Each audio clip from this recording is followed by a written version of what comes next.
You like my backwood when I got up? Yeah, yeah. Like a kickback, throw that shit crack, it ain't shot up. Yeah, yeah. You like tacos on a drunk night. You a club night without a dumb fight. You like Roscoe's on the next day, skipping all the traffic, know the best way. That's why I love you like the West Side.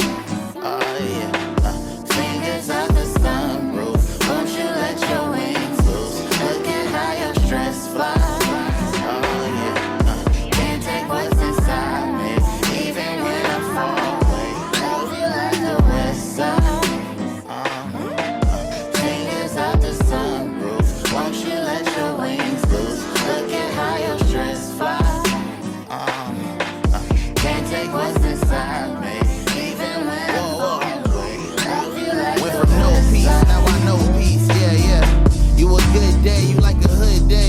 Police, yeah, yeah. Now I'm breaking down all the hate, yeah. Leave the smoke clouds full of pain, yeah. Like let it fall and tell Tony that it's cool if it rain here. Like oh, just look at the benefits. Look at the benefits. Despite knowing night, your whole life know its future is bright as the city we living in. I got your attention, now it's my intention to take all that tension and shit not to mention. Love you like the West Side. Oh yeah, fingers out the sunroof. Won't you let your wings loose? Look at how your stress flies. Oh yeah, can't take what's inside me, even when I'm far away. Love you like the West Side. Fingers out the sunroof. Won't you let your wings loose? Look at how your stress flies. Can't take what's inside me, even when I'm far away. Yeah, gotta shoot for your time, and I know that you used to the vibes. The death of your stress and the birth of your next. Oh my God, what a beautiful crisis. You know that these girls in LA probably messy as shit, so it's cool that you private. You the sight that I see in my sight, and it's crazy. You turn around and still give me guidance. That shit's so inspiring, and I was gonna say you should give me a tour. I feel so safe in the midst of your war. Claim you and praise you, know the city is yours. Ride on your wave, no, I'm really sure. I love you like the West Side.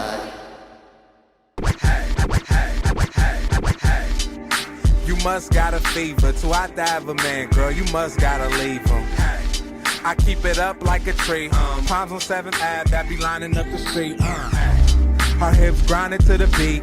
It's your birthday and I'm just trying to get a piece. Go. I fell victim to your waist. The cherries on top, you can lick it, get a taste. Say, we could kick it any day. Ain't gotta share flavors, we can kick it anyway. My mission is your face. Down first place, competition get erased. Listen what I say. Lemur was cool, gotta mention where I stay. Listen what I say. My watermelon girl got my attention for the day. I say life ain't sweet, Saturday through Monday, but in the summertime you my watermelon Sunday. Life ain't sweet, Saturday through Monday, but in the summertime you my watermelon Sunday. Life ain't sweet, Saturday through Monday, but in the summertime you my watermelon Sunday. Gotta beat the heat, even though I wanna play, but you keep me cool. You my watermelon Sunday. Hey. You taste so cool and your crispy clean crew, yeah, we make those too. I said, you rock J so smooth. If you wasn't into me, I'd probably date your shoes. I said, you can replace most dudes, but when you stand next to me, don't melt away so soon. I said, we could play games, no rules. Fat French fries with the steak I do. I said, throw a shake on too. Put your legs over here, I bet I shake those too. I said, you can't escape what's real.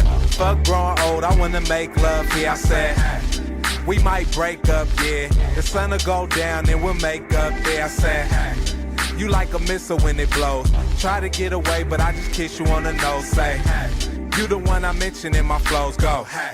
You the one that kick it at my shows. Go.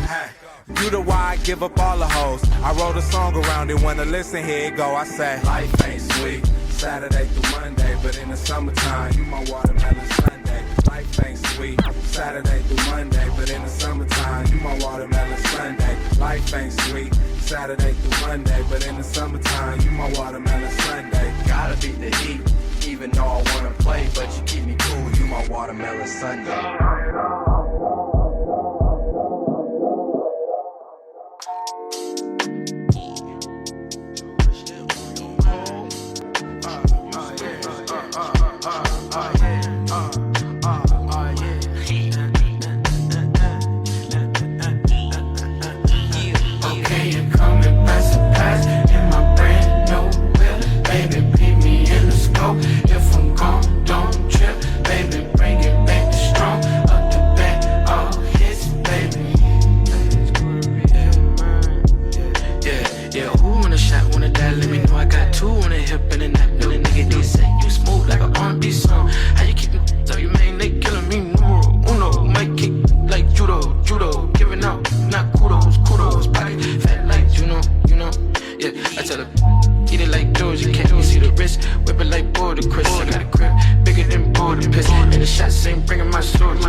a wop, no diggity, new to the top in a rock, new Tiffany. Say you smooth like an R&B song. How you getting up your man? They killing me. Coming by surprise in my brand new whip. Baby, beat me in the scope.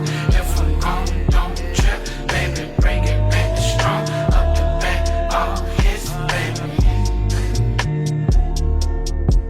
Okay, you're coming by surprise in my brand new whip. Baby, beat me in the scope. If I'm gone, don't trip.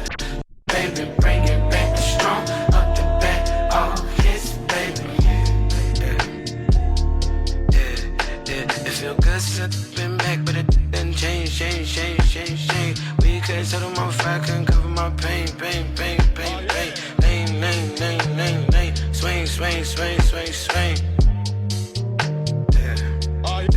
I see God when I be riding up. Boy, you always run around with a target on. If a follow me to the car garage, I'ma spark it up. That's a Mac with a Mac and a Tonka trunk. Like my uncle's son, got some thump in her. Like a trump in her, when it's crunk in her. When it's dumping her, I'ma spark it up. Okay, coming by surprise, like that my friend. Baby, in the scope. If I'm gone, don't trip. Baby, back to strong. Up the back, all hits, baby. Okay, you're coming by surprise in my brand new whip. Baby, beat me in the scope. If I'm gone, don't trip. Baby, bring it back to strong. Up the back, all hits, baby. Okay, you're coming by surprise.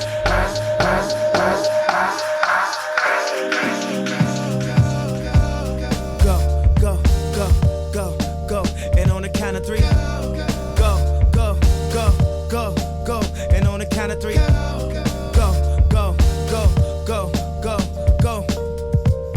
On the count of three, everybody run back to your fantasy. Now, go.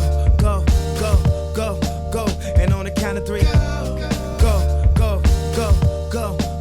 And on the count of three, go. And on the count of three, everybody run back to your fantasy. Now, she was up bad, the type at the club niggas would grab her. Fantasize when I had her in the bathroom sweating with her ass. Welcome everybody to the next chapter. This is Wes here chilling with Mauriwowi, how's it going? You know we got a guest. Introduce yourself. Let them know your name. Hello, my name is Megan Rose Francisco. Got you. How you feel today? It's a bright day out. You got to be here. I feel good. I got a good night's sleep, and it's a little hot out here, but right. We're chilling underneath this roof. California vibes. Definitely. Yeah, We've been planning this one for a minute too. I know, since the last pod, we already were like, "Yo, we're probably gonna interview you. Like, what's going on?" And I liked it the whole time through. I even saw you posting about it and saying stuff ahead of time. I thought that was really cool. It seemed like you were ready to do it. Yeah, thank you so much. I actually have a lot of experience with being on radio stations. I think this is my fourth one. So I took a 2-year artist hiatus because I really needed to figure some stuff out by myself. And, now I'm here. And yeah, thank you. I appreciate you appreciating me posting about this because I was really looking forward to it too. Hell yeah. Well, welcome. We're happy to have you here. I want to kind of touch on, you mentioned that this is your way into your radio career and going through this. Can we start at the beginning of, I guess, all of artistry? Where does artistry start for you? Oh, wow. In terms of my own independent music? Okay. In terms of, So I would say back in 2018, I started going to open mics when I was attending Irvine Valley College. And there was this open mic in Irvine called Paradise Perks. RIP, because it's no longer here anymore. And I met a lot of really fantastic artists through that scene, and I noticed that a lot of them were putting out their own music, and I figured, if they're putting it out, then why can't I, So I kind of just went into it with a why not attitude. And I started to play more open mics. I started to check out different communities, try to see what other people were working with. And then I decided to write some songs, make my own music, collaborate with a bunch of people, try to get a sound together. And then I put out my first album, Origin Story, at the end of 2019. And that was really wild because I had a lot of like featured bands, and it was at my friend's house in Aliso Viejo. And that was really gnarly. I can't believe that was like almost 4 years ago. Do you like recording in the house more, like in home studios, or like at like studios? So I'm always interested in that. That's a good question. I don't know. I think it just depends on like the mood that I'm in with the music, because sometimes like you want that high production value of a studio, right? But then you want the intimacy of something a little bit more homey, So I guess I prefer recording in a place that's very private, a place that is very intimate and means something to the artist, like whatever their medium is, and just, going from there. So I feel like for me, that coziness to some degree, it creates like, I feel like a certain level of creativeness that kind of sometimes comes out when I'm like, say like when we've had certain sessions where like we spent the night somewhere and it was like a house, versus like I've had great sessions too in the stew, but sometimes I just feel like, you ever have any of those experiences in that album that you're recording that were like, how do I say, that came out in the midst of you guys just like chilling or hanging out there, where it's like in the downtime? I feel like sometimes in the more home settings, I feel like the ideas come in interesting moments, like I guess.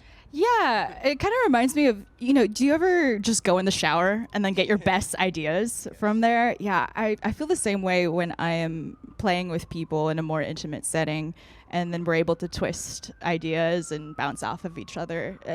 I think you're right. I think there's something really special that gets extrapolated from that experience and just being present in the moment.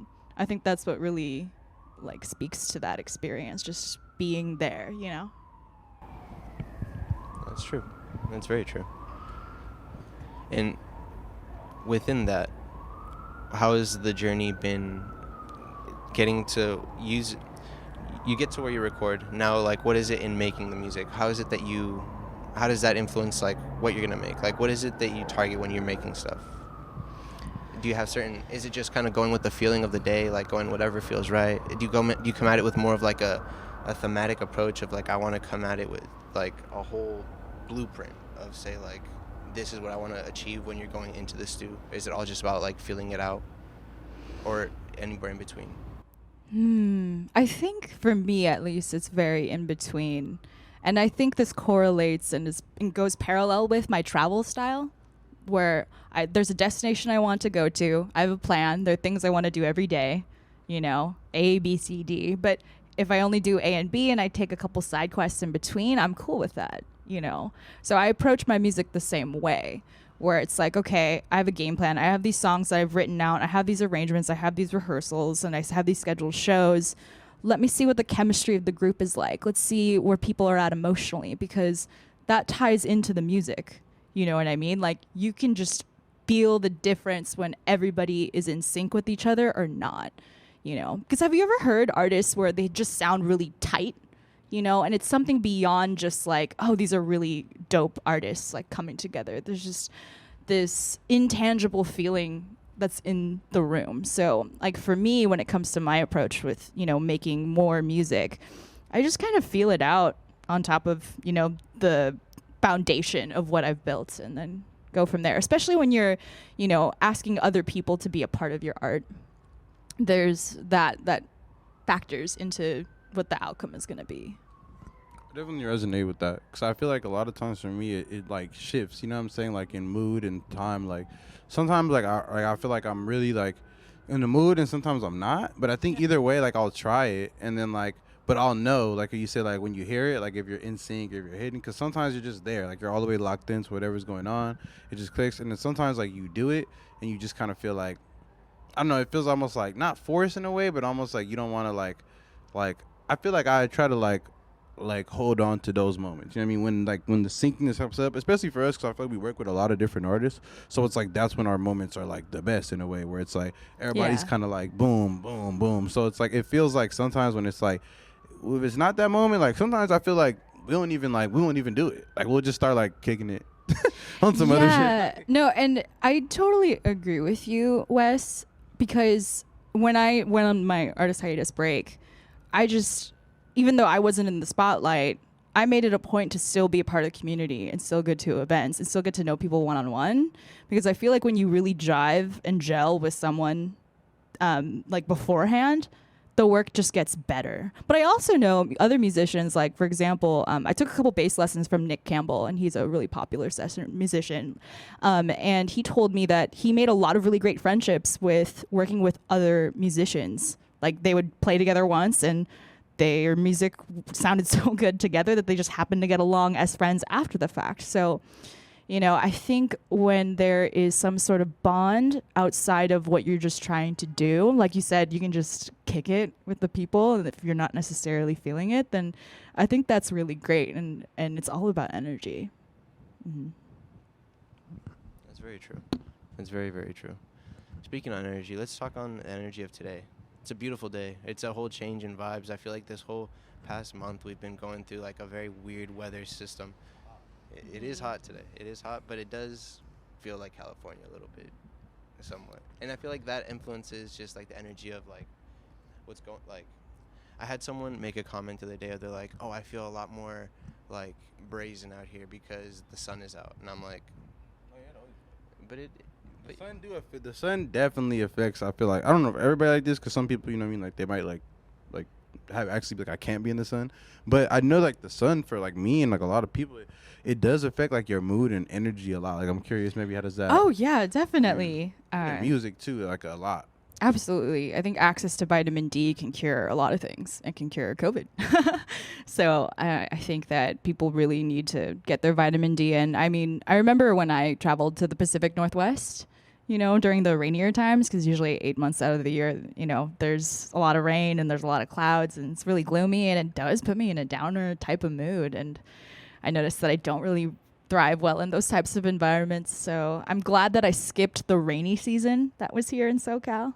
And now it's just been beautiful spring. You know, the flowers are blooming. I was just walking outside, like near my neighborhood, with a friend a couple days ago, and you know, everything was just gorgeous. You know, and I think when even just walking outside and being a part of nature, I think it really does affect your mood. You know. Very much so. Very much so. And to continue on this mood space, is there anything that you do to put yourself in the mood when it comes to like creative like environments? Is there anything that do you drink tea? Do you light incense? Do you anything to have certain lights? To get me in the mood, it's like specifically for creating music? Yeah. Or writing music, or like or writing. I know that I feel like sometimes happens more for some people. Cause like then in this, like I guess like if you're solo versus like with other people, I guess maybe you set the mood a different way. I don't know. Yeah, that makes a lot of sense. I do a lot of intentional meditation by myself, like almost every day, just because my mind is really busy and I talk to a lot of people throughout my day. And I have so many calendars. Like I have a checklist of things, and then I have a digital calendar, and then I have a physical calendar. So there's just a lot of stuff going on. So it's just having intentional moments of peace and quiet puts me in a mood, and it gives me clarity to other things. But then also just being around people who inspire me. You know, I've been trying to make it a point to talk to people one-on-one or seek mentorship for people who are going through a similar journey or are doing stuff that I want to be doing, you know, and having those types of like really influential type of, you know, conversations with them really gets me in the mood towards like what I want to do, which is really cool. But yeah, I don't really have like I need to take a bath, or like I need to have a certain meal, or I kind of resonate with what you said, because I didn't think about it fully, but then now that I really thinking about it, I'm like, yeah, if that's one of the things I do is kind of like, I don't know if it's like detach or it's like, because I feel like I talk to so many people a lot. Yeah. Where, like in like a certain point in time, it's like I feel like that may be the only thing I do to get in the zone, is to like do something where I'm like away from that. Like if it's like riding my bike, or if it's like something like that, just because I feel like in that moment, like I kind of just like push past like the regular stress that's in your brain of like, oh, you got to do this, then you got to do that. You know what I mean? Because also I don't really rock with like, I'm not like, I wish I could be like you. I'm not much of a schedule orientated person. I'm like, it's all like right here. But I do feel like my break to that is like post up sometimes, and just like you said, just kind of take some deep breaths and like be quiet. And like that usually like like it'll kind of show me what I need to do. Like something will kind of present itself more in front of me. That's like, well, this is what's causing you to be feeling like this. Like you haven't done this or that. And it may not times don't even be like, oh, you got to get this goal done or something. It's like, well, did you like eat enough things? Like you'll be like, damn, like did you like? And when you kind of sit down for a second, like that sometimes comes in your, I feel like, vision for me at least first, from like the things that I really need to just be like chilling. Yeah, making sure that you're taking care of yourself on the base level. You know, I remember listening to this really cool podcast about Matthew Hussey describing like he wants to act on certain verbs every day, like create or coordinate or, you know, just move. I think everything goes into motion, you know. I try to like walk around or like run a lot. I have some fitness goals in mind, and I feel like anytime I work towards that, there are other ideas that kind of just intermingle or like come from that inspiration. So I remember running some 5Ks and 10Ks, and one of my aspirations this year is to run a half marathon. And I actually just signed up for a Spartan race in December with a bunch of community members from Palms Up Academy. Shout out to Palms Up Academy. I love you guys. So I'm really looking forward to doing all of that and getting back into rock climbing. I was really into fitness growing up. Like I did MMA for like a couple years when I first started college, you know, doing Brazilian Jiu-Jitsu and like kickboxing and stuff. I did track a little bit in like middle school and high school, and I did volleyball when I was young. And like I feel like when I keep my body in movement, that's when I'm at my most healthy. And then when I get stuck in one place and I'm not allowed to leave, like the beginning of lockdown with COVID, I was in my worst mental state. So I would say, yeah, for me, it's about movement and getting things going. And that's what motivates me to keep going, you know? That's really real. I can actually very much resonate to that. I feel like for a long time, I've sometimes, if people are tuning into this, have heard me how much I enjoy walking, but I really enjoy like going on long walks and like having that be like my time to reflect and also get in like partial like, you know, getting some steps for the day. But but on some genuine reflection on it, I haven't had as much of a moment to do that as before. And I've even in past moments in my life where like I notice that I don't have the opportunity to like just go out and walk, or at the very minimum do some sort of like exercise to keep me going. Like it really does have an effect on your mental, or on my mental, because like it's hard. You described it well enough. Like it frees up those juices when you are moving. Yeah. Man, I'm kind of curious to know, like, when you like create with your band, do you guys like write the music like first? Like, does one person write the music, or is it like you guys all together like play it, find a jam, and then write down those parts in music, or do you guys just all know them and then be like practicing it or remember it? So my songwriting process works like this. I write the song first. So usually I'll think of a melody, I'll assign some words to it, and then I'll build chords around that on guitar. And then I have lead charts so that people like session musicians or, you know, other people who are trying to learn my music can follow that. But I also have 2 of my albums and a couple singles out already on streaming platforms. So it's learn those, like. Yeah, so it's like really easy to learn when there's audio out there. Yeah. And then when you have, you know, the charts and then the vibes of just rehearsing together and seeing how that all fits, you know. And also, whose garage do y'all be jamming in? Mine. That's your garage? That's my garage in my house. Be looking hard, man. Actually, I love that house. We just put in some cabinets like this past year, and it was totally a mess earlier on, but I'm just glad that I can put a lot of my equipment there. And inside my house, I'm really overprotective with my things just because I know a lot of people who've gotten their recording equipment and things like that stolen over the years, you know. So I'm kind of like a hawk when it comes to my own, just because it took years to accumulate, and it's hundreds, if not thousands of dollars worth of stuff. And I'm really fortunate and privileged to say that a lot of that was gifted to me, you know, which when you're doing everything grassroots, you know, it's really, really hard to get quality equipment, especially if you're not in a financial situation where you can afford to have all of those things, you know. And I've been lucky enough to like upgrade in my life in terms of that area, so I'm really, really happy about that. And I try to spread the wealth too, you know, like every time I work with another artist, or if I'm working with a photographer, videographer, or even just my band, like I make sure to pay them accordingly, whether it's through money or through food, like providing for food or transportation, or even just like showing up at their other shows, you know. I feel like if they're supporting me, then I really should go out of my way to support them, especially if I'm asking them to learn and play all of my stuff, you know. I think it's only fair. Yeah, that's really cool. Thanks. And we only have like one more minute for Chris is gonna go back into his jams, but when we get back, I do want to talk about one thing. I want to know a little bit about the writing process on that song that you guys have together that I saw you guys perform there and sing there. Like, I want to know, like, what was your process in writing that? Sure, yeah. I really dig that song. Like, I still kind of remember it. Like, in my head. Cool. Like, I haven't heard it in a minute, but I remember that watching that video a lot. And like, after so we have more time, I'll like break it down for us and shit. Yeah. Is there anything else like you really want to talk about? So like we can kind of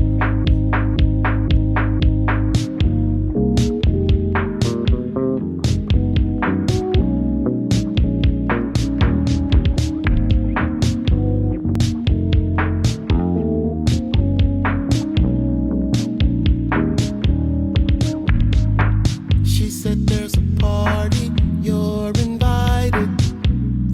Cause you know you're my favorite and all.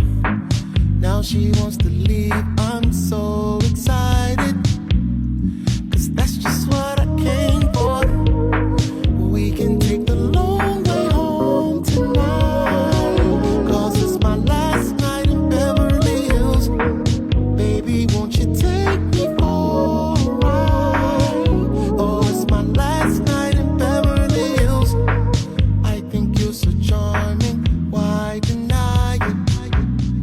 I don't think I should say anymore. Here with you, it's like I'm flying private. Oh, you know that I'm yours. We can take the long way home tonight.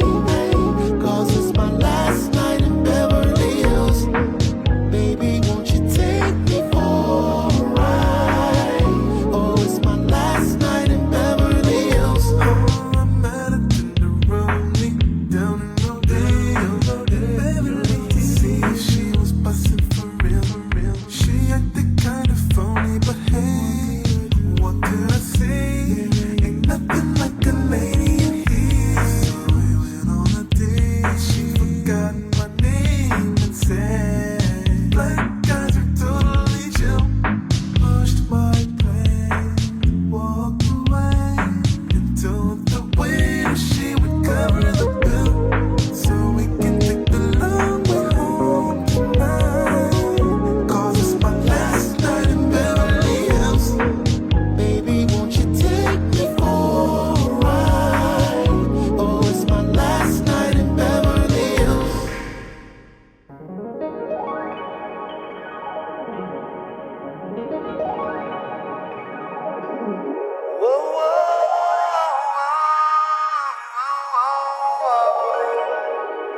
Maybe so, maybe no. Could it be that your love is meant for me? Maybe so, maybe no. Could it be that your love is meant for me? Maybe so, maybe no. I don't know what led me to your love. Was it fate or destiny? Or was it angels from above smiling down on you and me? La la la, la la la, la la la la la. Like birds of a feather, here we are together. Could it be that your love is meant for me? Maybe so, maybe no.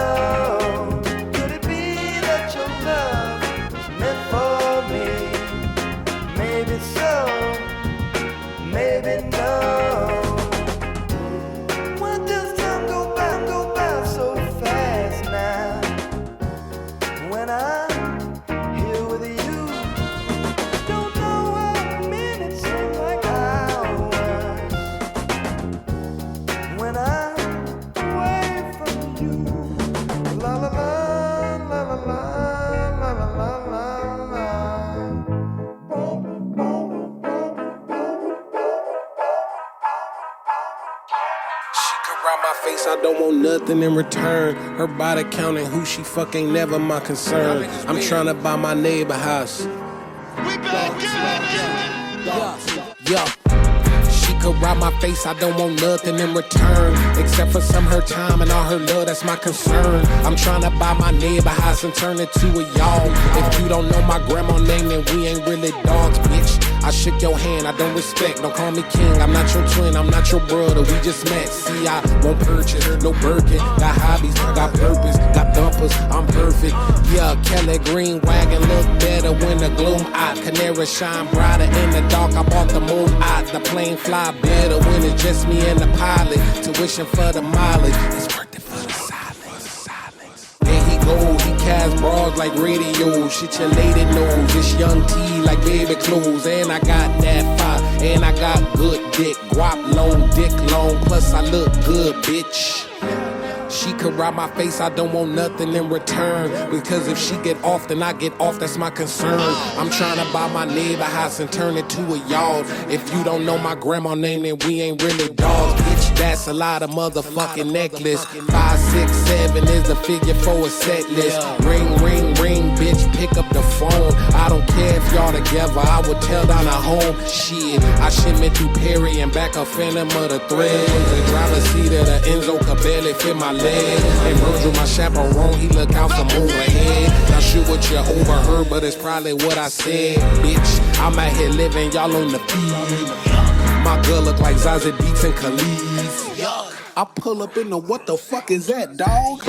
It's Mr. Peculiar, that's who I be, who I be.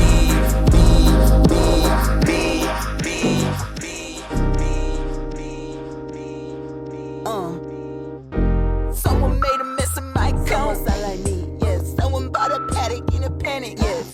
Yes. Body Bentley attic, I go manic. Oh no. Hit the uchi till it's slanted. Ooh. I'm gon' beat it up. Ooh, baby. I'm gon' make your dreams come, baby. Hey, you the one who talking all that trash. Talking all that 45 by 28 that ass. You can tell that slow. You smell like a peach papaya. She said, eat this psilocybin. I'ma be right back. I'm like, alright. Hey, I don't know what psilocybin is. This better not be no Molly. She just laughed and closed the door. Dark chocolate sea salt. I took a bite. She said, we gon' have a special night. I said, who you telling, girl? I know that. Tracy Ellis with it when you throw back. Yeah, girl, I see you. Ooh, you're so fine. Yes, you are. And them panties came on. Yes, they did. I'ma give you some privacy. Pictures with your stepsisters. And Kate Jemison with you. Got the all about love on some bell hooks. Then I turned to a dirty look. Hey, why your cat looking at me sideways? Sing to her. I said, nah, I put on the radio though.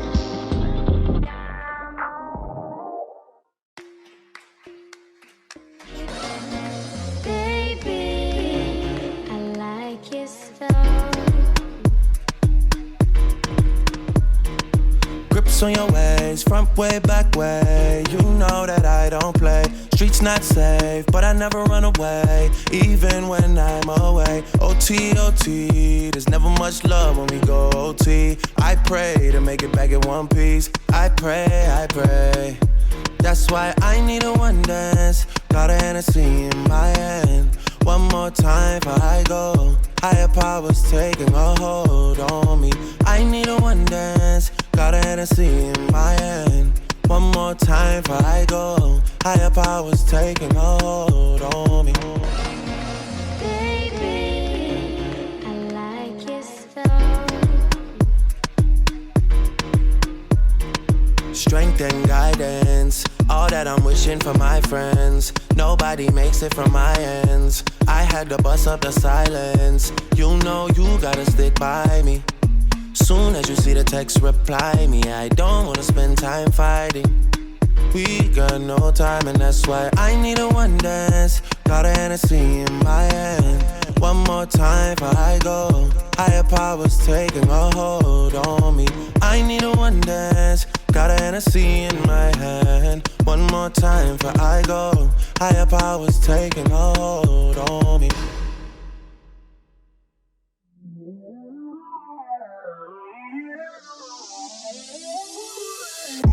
Working hard for just a bar this summer.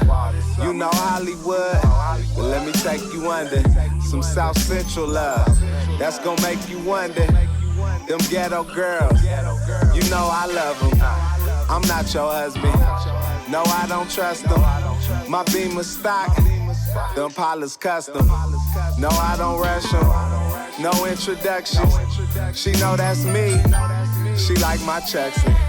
The way I'm straight, the way I function. She pinch my cheeks, say I'm her pumpkin. That's what you want, that's what I'm missing. I don't wanna be alone for another Christmas. I tried them all, I've tried the club, I had the models, I've tried the drugs. South Central love, South Central love. I eat at Earl's, then hit the Fox. My hat was low, she seen my watch. I'm in that sock, it's from the swap. Oh, this my nigga, he from my block. I came off stock, put a murder on top. Always promised I would give her everything I got. Now she look hot, the money coming knots. And you gon' know exactly when we in the spot. When you smell kush, when you hear this, when you see cars, and you do like this. Them ghetto girls, I won't forget that time your mom came home and you had me out the fence. I tried the mall, I've tried the club, I had the models, I've tried the drugs. South Central love, South Central love.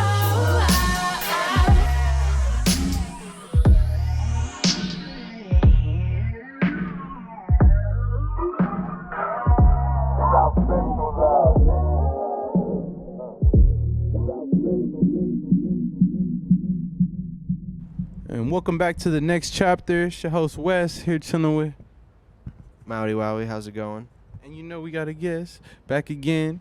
And you know, last time we were on the mic, we were talking a little bit about some of your songwriting and creativity. You know, I want to hear about the new album and some of the songwriting on that, because I know we were talking a lot about that off the mic, but it sounds really interesting. You know what I'm saying? Yeah, sure. So I am actually recording my third album tonight, and it'll be a live album. So it's essentially songs from my first two albums, along with 2 new singles. And Chris happens to be on one of them. It's called I Want You. And those 2 singles, Blindly and I Want You. Shout out Chris Siders, yes. Yeah.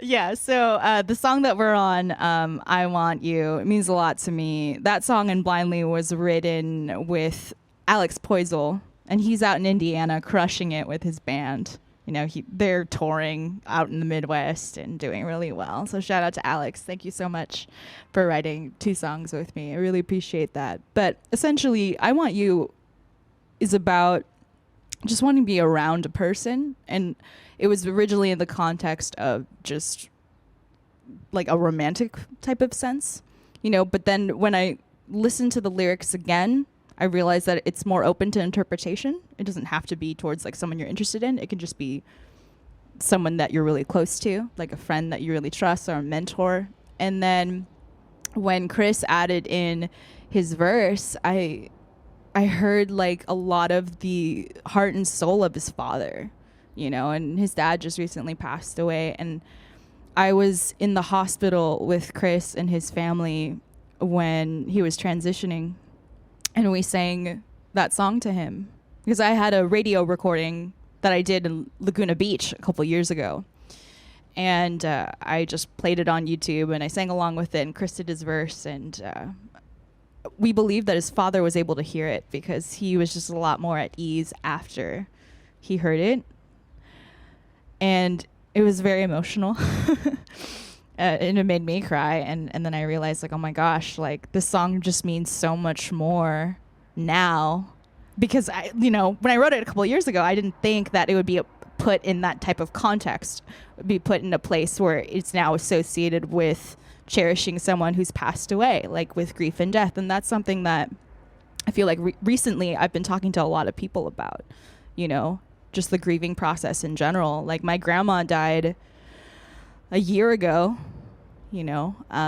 which was really hard for me because she raised me and I lived with her for 20 years. She's a significant part of my life. And, Chris's dad just passed away. And like, I've been talking to a lot of individuals who have lost a parent or lost a best friend or lost a cousin or this, that, and the other. And it's something that connects all of us. It's part of the human experience, and it makes me appreciate life a lot more, because when you put things into perspective where you think like, oh, what is the last thing I'm going to say to this person? You don't think that before it actually happens. You know what I mean? So it became a lot more of like a grounded experience, being able to perform that song with Chris and the band, and, just have an evolution of the meaning behind that particular song.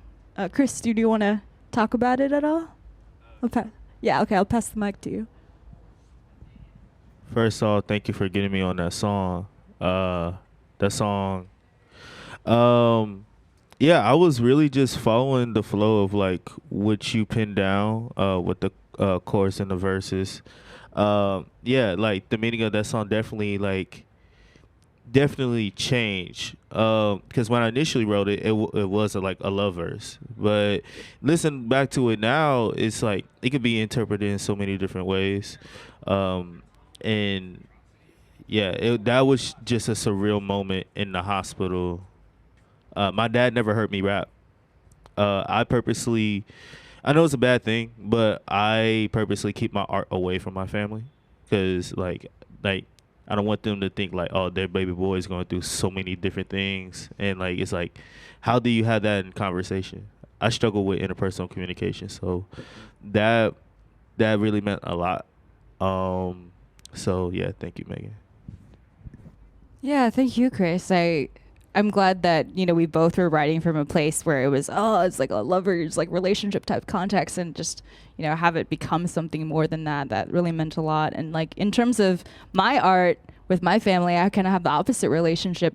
My whole family is very supportive of my career, and that's something that I completely don't take for granted, because there are a lot of artists who come from broken homes, and you hear a lot of that in their art. And I'm just very fortunate to have a very strong support network of people. And my dad's actually going to come to the taping of my live album tonight. So he was supposed to be at that show that you guys went to, but our car broke down.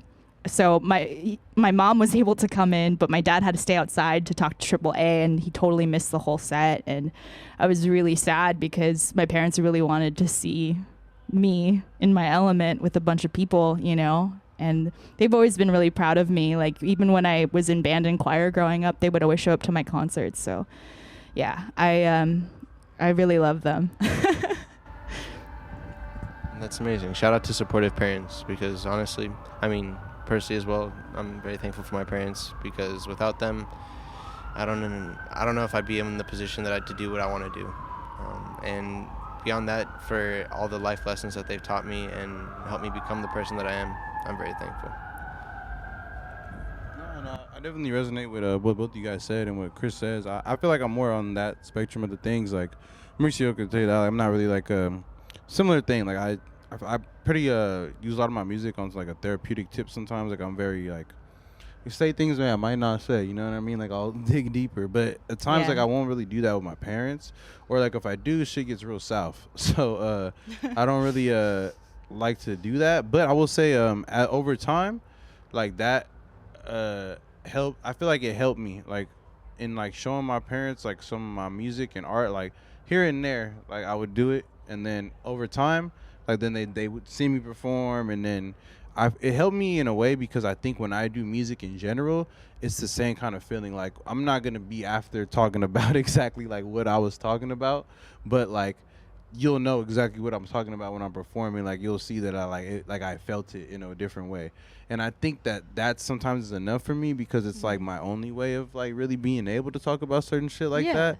So it's like being able to do it in front of people in a way, like getting over that barrier, just kind of helped me be like, okay, this is I can show you this, because it's like at least it's in its like fire, like really good form, and you're gonna see that I really care about this, rather than like. And it's not like my parents ain't supportive. They've always like supported anything I wanted to do in music and stuff like that. That's great. It's more so the idea of like it's hard. Like, going to what Chris was saying, it's hard to support the idea of you going through things. You know what I mean? Like, Yeah. they want to support you chasing your dreams and like Of being course. successful and shit like that. But like, if it comes to the point where like, you know, that maybe like your means of that may have to do with a lot of like what you're going through emotionally and Mhm. mentally, it gets a little of a gray area for them. Yeah, definitely. And, you know, I believe that families that, you know, have healthy relationships I wish I just with played each other. like piano. What? Sorry? Sometimes I wish I just played piano. Oh. Like, it'd be like, damn, some sad chords. I will say, yeah. Yeah. I was just say in not having not written or not writing more often than not like vocals and stuff like that. It shows that it is a big barrier, because like opening up through that is you're showing, especially in the ways that you guys do, of like really deep, like digging deep down and like showing raw emotion in there. Like there is a lot to be shown, and I can understand like that is largely the reason why I don't like go down that road, is because I don't like sharing myself like that's a different level of vulnerability. Yeah, like I won't share it with my parents. I won't share it with the world. Like I don't like. I'm sorry, but like it's a very difficult thing for me to open up in that sense. But I understand where y'all are coming from. No, yeah, I just wanted to clarify too. Like my parents are like definitely like really supportive. Like they know that I'm doing it. I mean, in the beginning, you know, as like artists and musicians, they be like, "Hey, you know, but think about this though." But but still though, no, they're definitely supportive. It was just that whole thing of like, I'm talking about so many different things, and like some of the comments that I've gotten as a rapper that I talk about, like for example, trigger warning, just okay. If you step away, okay, yeah, trigger warning. Like I talk about like, you know, SA, you know, sexual assault, like me being a survivor of that. So, and like me and mom had many discussions about like, you know, being a black man and being fetishized. So, with that, it's like, dang, I don't want you to like listen to like that verse, you know, and like especially like with things that I have on my upcoming album, like I want to share that to her, like with her, but like there's so many heavy things with that. And I get what you mean too, and the idea of like, how do I say? At least for me, like my dad loves music, so sometimes I'm able to relate to him on the idea. But the one part where we kind of, I guess, I don't know, like don't align with is that like my dad loves like music in the sense of like this is really good music, but the idea of connecting to a music and an artist the way where it's like I'm going through what this person is going through, there's only like a few artists where like my parents resonate with like that. And I think I'm just the type of person that's my main bag, so that's how I just came out like that, you know what I mean? Like, yeah, I learned about music and what I appreciated about it a little later, but it was more so the idea of like Kid Cudi, my favorite artist, like me relating to what he was going through and being like, okay, I get this because of what he's talking about and what he's going through. But you know what I mean? I feel like sometimes that's not people's relation to music. It's like, oh, like I'm buying into the person. You know what I mean? They which I agree with sometimes. Or they just like how it sounds. Yeah, you know what I mean? Like another thing too. That's why I think it's like a difference. And I guess sometimes when you're doing that, it's like, because you could be like super supportive and love music, but at the same time, it's like if you're not buying into those parts of the music, even in the person you love doing it, you're gonna be like, well, just make a hit, like you know what I mean, like make some more fire, because they're gonna look at it like, well, if you want to, they love you, they want you to be successful and shit like that. But that's like a deeper layer. It's more so the idea of like understanding or relating to you or something like. Yeah, no, I completely agree. And like just to tie everything together, like with my own personal experiences, I remember when I decided to be a full-time musician back in like 2019, like up until COVID, you know, like I walked my graduation ceremony early, which I'm so glad I did, because if I waited any longer, you know, I wouldn't have had one because of COVID.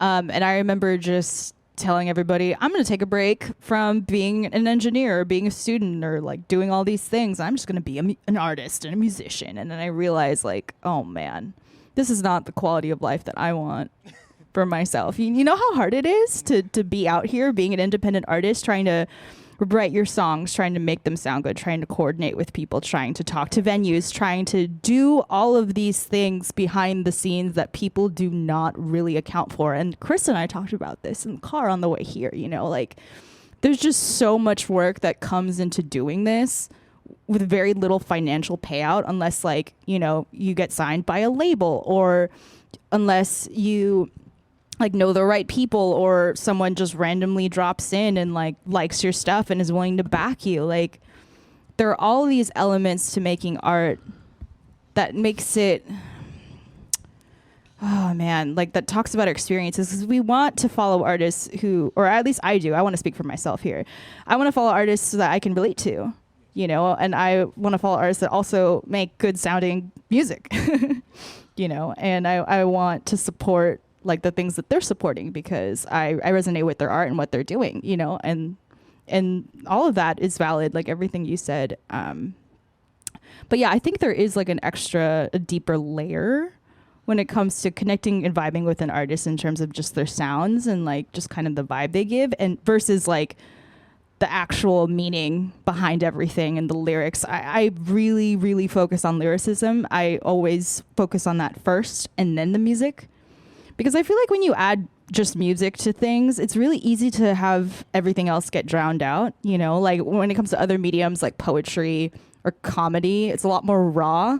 Like people tend to get reactions a lot quicker when you're speaking to a crowd or having an audience, you know. But when it comes to music, like there's a little bit more grace, you know, in order to like kind of not hide behind it, but like people are not as exposed because there are more layers to it. Does that make sense? Like composition's everything. And I think, Chris, you wanted to speak on that?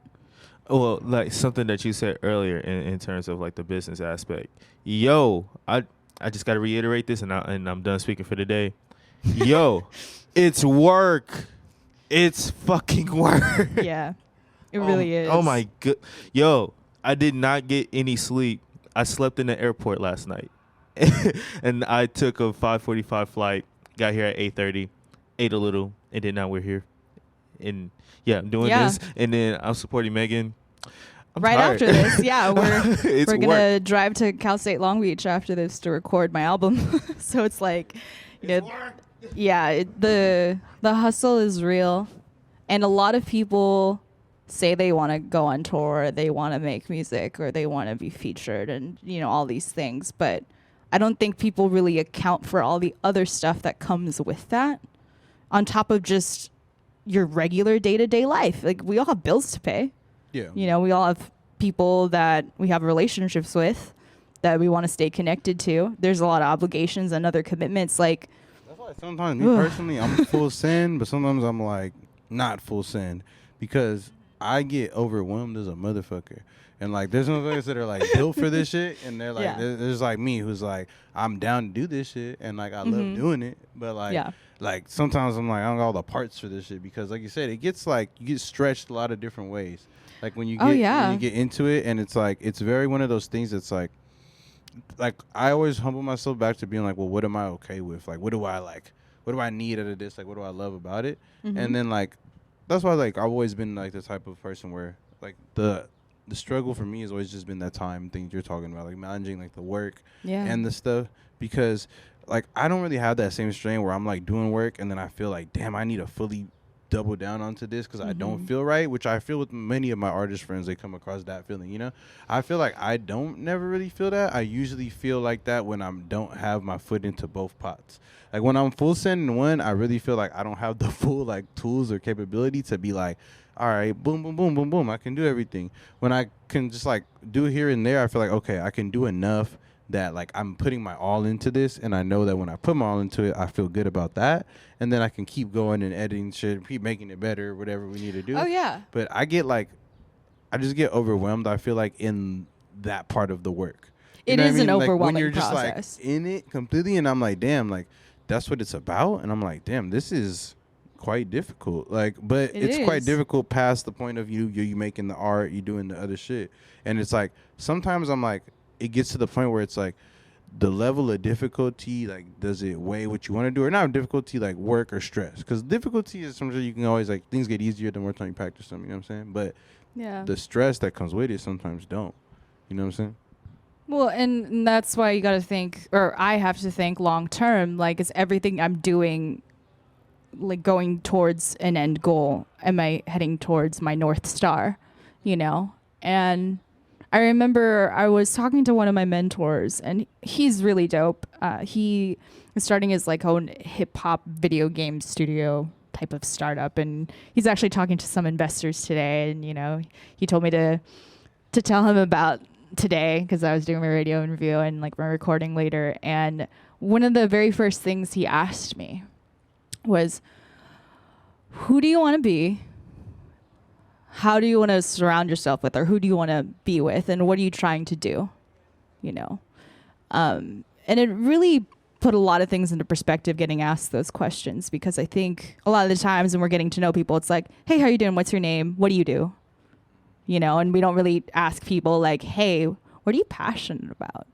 You know, what do you want out of life outside of, you know, going to work or going to school or getting the bills paid and putting food on the table? Like, what do you want outside of that? You know, and that's something that I feel like I'm constantly asking myself, you know, and I try to maximize the most out of my life, because I'm like, well, what does Megan Rose Francisco want to do with her time and energy, you know? And that puts everything into perspective, because then it's like, it really filters out and cuts out all the stuff that's just bullshit. You know, it's like, okay, I'm trying to achieve these things, and there are other people trying to achieve those things, and we get to stay in our own lanes and like focus on that. But then also that's kind of hard to do sometimes, because when we're on social media or we're promoting ourselves, like, we can't help but compare, you know, and there's like a darker side to that, you know, where a lot of ego comes into play, or shame or guilt, or just a lot of other aspects that comes with, you know, just putting yourself out there. You know, you expose yourself to a lot of different types of things, but I think ultimately it's worth it, at least for me, because I know myself and my character and my integrity, and that will eventually be shown as well to other people once I continue on to my journey. So I ain't tripping, you know? You gotta find some kind of solace in the art. That's what I say, you know?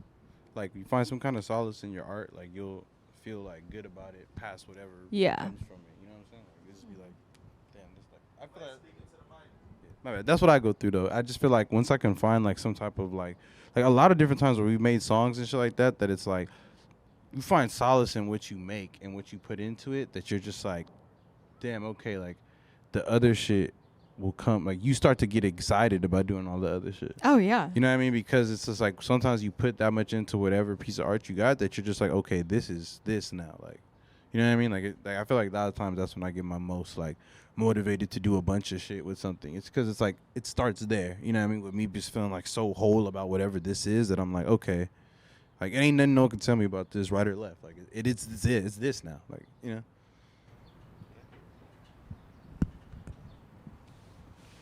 Oh man, there's a lot to go through, but very much so.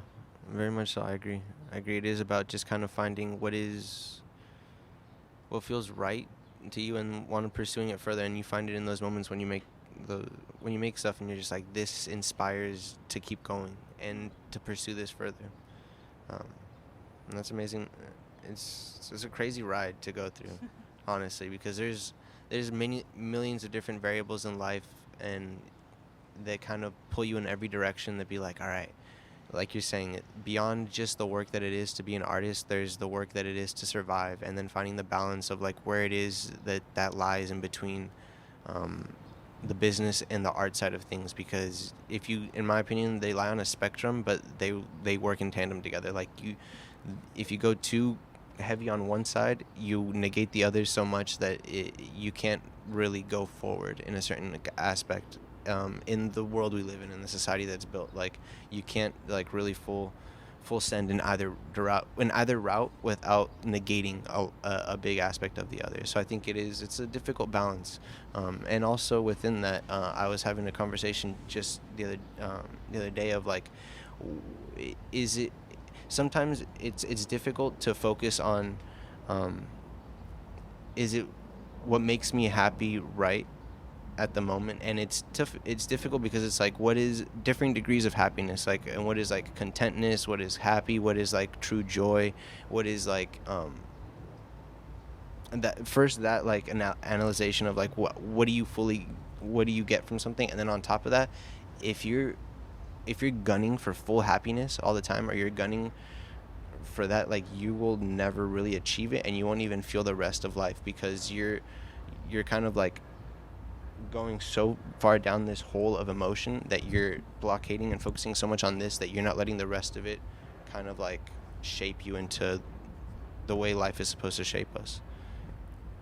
Yeah, Maui, I agree with everything that you said. I feel like it really is all about balance. I mean, even when we check our heart rates, right? Like, the bumps go up and they go down and they go up and down. And it's just a repetitive motion that we're living, because we're always going through our ups and downs. Everybody's fighting a battle that you can't see, you know? And in terms of the difficult balance between the business and the art side of things, I definitely had that mindset when I was younger, like in my early 20s. You know, I thought, oh, maybe like I'm just a creative and that's all I have to offer. Like, or maybe I'm just an engineer and I'm just like a nerd and all this stuff. But then I realized like I can be both of those things. I can be multifaceted, you know, like you don't have to just put yourself in one label and one box and just be like, well, that's who I am, you know, because I remember someone I really look up to, Mark King. I remember going to an open mic and he said that some of the most powerful words you can say is I am blank. You know, because once you say that, like you embody that, you know, like I am alive, you know, I am grateful, you know, I am hungry, I'm thirsty, which I mean, I'm going to do a lot of talking and singing today, so I need to drink some water. You know what I mean? Like there's so much on how we define ourselves or how people define us. And now this is just going on a philosophical tangent, but you know what I'm saying. I do get what you mean, though. Like, at the end of the day, I feel like it goes to the idea of, like, we're really, like, human. You know what I mean? Like, there's a lot of things you want at the end of the day, but, like, we're human, so it's going to be things and distractors and stresses that's going to, like, kind of play into our everyday lives that shape it among bigger than other things. You know what I mean? Just because, like, there's things we can't, like, I guess, like, evade about ourselves, you know what I mean? They always just like will come out and keep like they say, it's like a path in a way, like you're kind of on. At least I like to look at it. Like I feel like we make our own choices for sure, but at the end of the day, I feel like it's kind of like shit was meant to happen. Like, you know what I mean? Like certain things are just meant to like end up this way or that way. I completely agree. You know, I definitely believe in the concept of synchronicity. You know, actually, so I am co-facilitating a book club for The Artist's Way with Parnassus & Co. Shout out Parnassus & Co. Jessica and Paul. Paul, I'll see you later tonight for the recording. And we're on week 3, and week 3 talks about anger and dealing with criticism and shame and synchronicity, where, you know, things just kind of start to align. Like, I was on this tour at the Queen Mary, and I was taking pictures of the inside, and there were ghost sightings, like, just everywhere. And it was really interesting because I just remember saying out loud, like, I'd love to go on a ghost tour. And then someone came up to me and said, well, turns out that the author of 3 of the haunted books in the gift shop just happens to be here, and she could sign a book for you if you'd like. And, you know, I gave that book to my brother signed because he's really into paranormal activity. But that was just like an example of synchronicity, just like being at the right place at the right time, you know. And just what is that quote? It's like, luck is where preparation meets opportunity or something. Yes, very true. Yeah, very true. But speaking of right place and the right time, I think it's time to jam. So we're gonna move it on over to Chris to play for us a little bit, and then we'll get back to talking about that. Sounds good.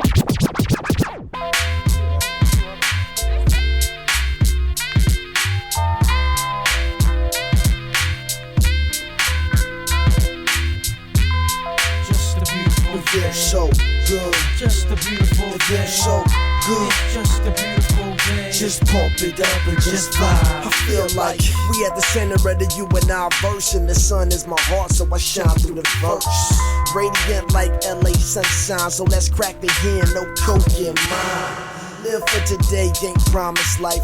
Roll with the windows down, breathe the night as the sun sets and the morning breaks. Just thank God you was able to wake. Give a kiss to your girl, a kiss to your mom. A dap for my niggas that have to bear arms on a beautiful day. Keep it neutral. Let's all try to be beautiful people. Respect life, your life is respected. Turn this tune up, don't dare reject it. Don't front, you know I got you open. Check the dialect on the diaphragm, my man. Put your glasses up, you can roll it up. You can drink to this, you can smoke to this. You can roll to this, put your windows down and bump the sound through any hood. It feels good. It feels so good. Just a beautiful It feels so good. It's just a beautiful day. Just pump it up and just vibe.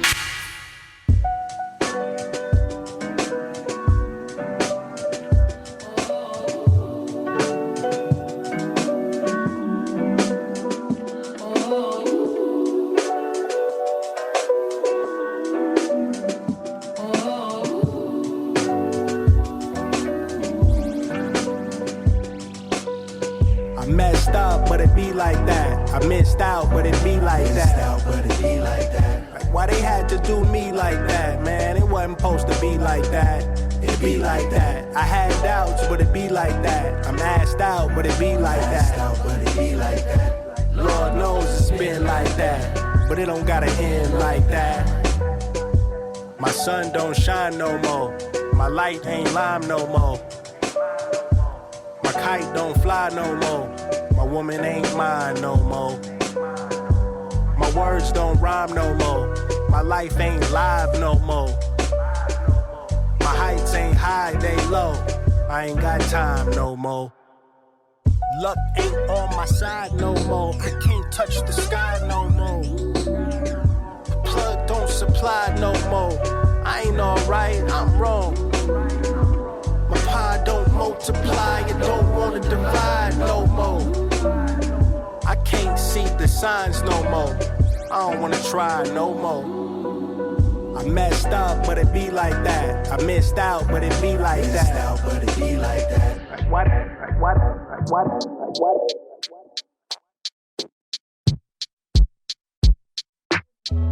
Yep. Yep. Yeah. Turn the beat up a little bit. Yeah. Okay, two friends and they both tens, looking nice. Too bent, I should call it quits, but I'm not. No chances, we all dance in the light. Tell me what's the odds, we can all get a bite. Okay, the last time we tried that, it didn't end well. Plus you never know the story that they friends tell. And off the brown liquor, nigga feel like Denzel. Out in Washington, in the DC with a chocolate bitch. Lil freak bitch, get geeked off erratic shit. So what you do? Shut the club up like so y'all Man, that's that other shit. Paying child support through the government. Joint custody weekends, you can't touch the Man, I love this bitch. We gon' travel and fill up the bucket list. How about 10 kids on the ranch on some southern You shit? mean sucker shit. Slaves to the pussy since you discovered it. 10 bands on Chanel purse, that's bad budgeting. Plus you niggas always together, it's mad smothering. You simping over bitches, I never thought it would come to this. Why you always mad? I just wanna have fun with it. The winters ain't bad when you cruising in the summer with two friends and they both tens, looking nice. Too bent, I should call it quits, but I'm not. No chances, we all dance in the light. Tell me what's the odds, we can all get a bite. Two friends and they both tens, looking nice. Too bent, I should call it quits, but I'm not. No chances, we all dance in the light. Tell me what's the odds, we can all get a bite. See, I'm not trying to be old, trying to be old.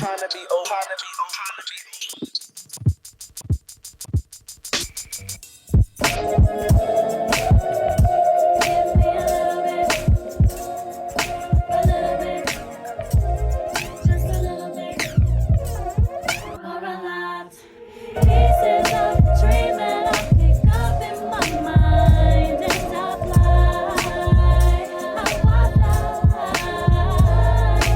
Every day when I look into your brown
see what we can't see. Wearing a smile, you never have the time to frown. Dreamer of peace, spread some joy. Yeah. You ain't shit if you ain't never struggled. You gotta put in hard work before you flex your muscles. I see where niggas fall off trying to perfect the puzzle. You ain't gotta like my work, shit, respect my hustle. I was a solid hearted mind before I had to grind. My swag refined, I never had to pack my lines with plastic rhymes. Diamond in the rough, give it time, you'll find your light and shine. This little light of mine, these are our highest times. With my third eye divine, I see my skies align. I feel like one with the moon, but that's some other shit. I stopped caring how people see me and I'm loving it. With no desire for your input, I does my shit. Say what you want, but know my ignorance is fucking bliss. Wearing a smile, you never have the time to frown. Wearing a smile. Pardon the sense, checking press releases off the beat, but like a pimp, smanging leave off the strength, threw his demons off the cliff. The scenic route below, tires screaming in the mist, and like the key open the door, I twist. The weed I bought because I don't know how to cope with shit. Be easy, I could 3 hit him right where his shoulder sit. Maneuver through the swamp like a 4-wheeler, hitting it quickly after a coarse greeting. Leave like the father I never had or a low Caesar. The son he had but ain't never wanted like cold pizza. Skull and bones out the same closet I grow reefer. The team eating, cold-hearted, spit feces. They often see what we can't see. Tell that nigga I played the harmonica on this shit. Wearing a smile, you never have the time to frown. Alright, I'm only doing one take. Here we go. Wearing a smile.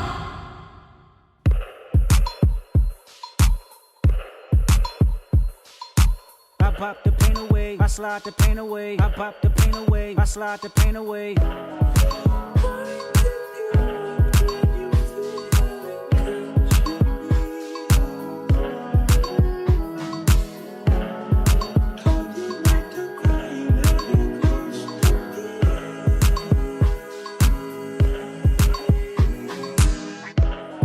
I hope I'm not too late to set my demons straight. I know I made you wait, but how much can you take? I hope you see the God in me. I hope you can see. And if it's up, stay down for me. Yeah. Sherry, cherry, cocoa bar, Serafina, flaming eyes. Where I be without you, love? Press your wings and trust. I feel you deep. I feel deep. I feel deep.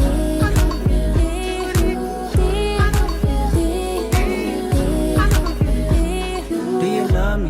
Do you trust me? Can I trust you? Don't judge me. I'm a die-hard, it gets ugly. Too passionate, it gets ugly. I wonder where I lost my way. Been waiting on your call all day. Tell me you in my corner right now. When I fall short, I'm leaning on you to cry out. We all got enough to lie about. My truth too complicated to hide now. Can I open up? Is it safe or not? I'm afraid a little you relate or not. Have faith a little. I might take my time. Ain't no saving face this time.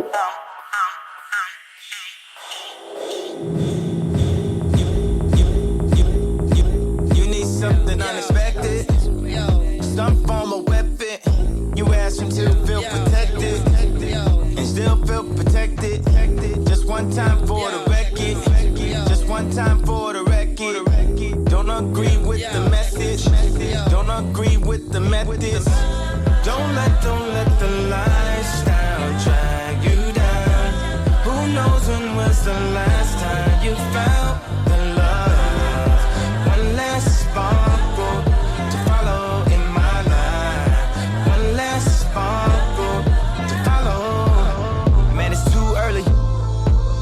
What the hell you do waking me up at 5:30? Why the hell are you worried? Play something that is very, very vibe worthy. I don't want my mind alerting. People saying tweeting gonna make you die early. How about have my heart hurting? Hold it on the side, that can make you die early. Gonna get your best attorney.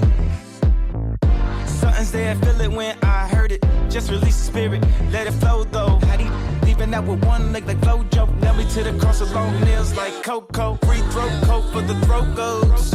Even if I gotta do it solo, even if I gotta do it with no promo.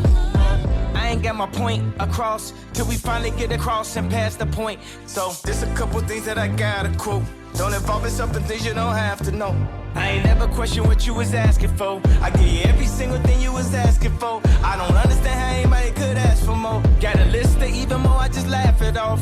I be going through things I had to roll. Celebrity drama that only rather know. Too many family secrets, somebody passing notes. Things I cried about, I found laughable. Little baby T's ain't laughing, no. Don't involve yourself in things that ain't have to know. The big man upstairs ain't laughing, no. Don't involve yourself in things that ain't have to know. Now here we are, here we are, here we are, here we are, here we are, here we are, here we are, here we are, here we are, here we are, here we are, here we are. Welcome back to the next chapter. We had a lot of conversation in the meantime, but one thing we didn't get to talk about is traveling. How long, all the places you've been, people you've seen, and what you get to do out there. Because I know soon this is going to lead into a tour or something. So I'd like to know, while you were there, did you apply to any places in the places you've been? Have you seen anywhere you're like, I would love to perform in this place particular, like overseas or? Oh, yeah. No, that's a great question. So actually, a couple of weeks ago, I got back from Japan, and I was there for a month. And that was a really wild experience. I bought the Japan Rail Pass. So as a visitor, you can buy them in 1, 2, or 3 week durations.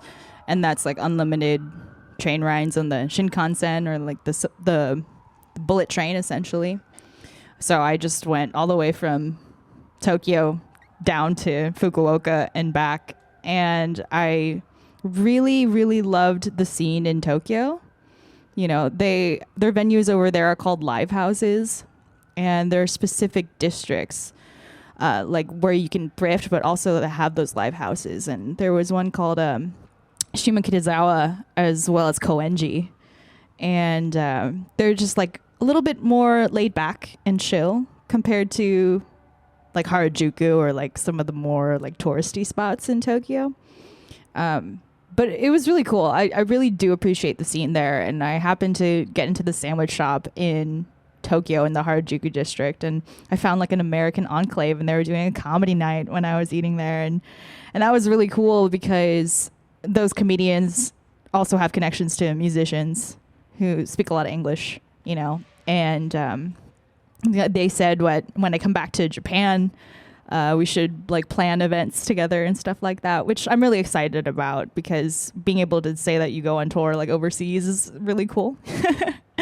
But I'm also like a little nervous, honestly, about the whole experience, just because I went to a touring workshop with Chris actually a couple weeks ago, and we met up with a lot of folks who have toured in other countries, like in Europe and a lot of places in the West Coast and the East Coast and things like that. And just that whole concept is just really jarring to me, and especially in an international market. I hear the scene in Japan is very pay-for-play, which is not ideal. I try to generally avoid that here where I perform in LA and OC, because there's a lot of scammers. There's a lot of predators who want to take your money because they think they can, because there's some sort of weird power dynamic, and I'm just not for that. So trying to figure out how to navigate that will be really interesting, especially when the main language is not English. But I don't know if my usual tactics would work, like out here where I just hit them back and be like, yeah, I got it. yeah, exactly. Exactly. But I think I'll probably have better luck in the Philippines. So I actually went to the Philippines for about the same amount of time as I was in Japan for the holidays, because I haven't been back home. I'm Filipino American, so I haven't come back home since like 2010. And then, I celebrated Christmas just this past one like a couple months ago, and I had like the best time. So I could probably book some venues over there, and I speak the language too. I speak Tagalog, so it won't be as hard.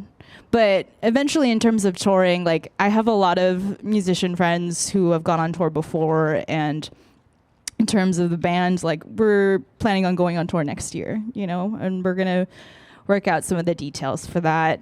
Probably when I see them tonight, like after dinner, after we start recording, just like figure out what next steps are for all of us. Yeah. I mean, talking a little bit on where you're the recording tonight, the Long Beach recording. I want to touch in a little bit more on that. So how is that came about? Like, so you mentioned to me that you're doing this collaboratively with like one of the classes there, or Yeah, so a really interesting story. So I've played at 3 different radio stations in Orange County. So one was, I believe, in like the Costa Mesa, like Newport Beach area. One was in Laguna Beach, and then the other one was at UCI. Through some connections there, and then I think, like from years ago.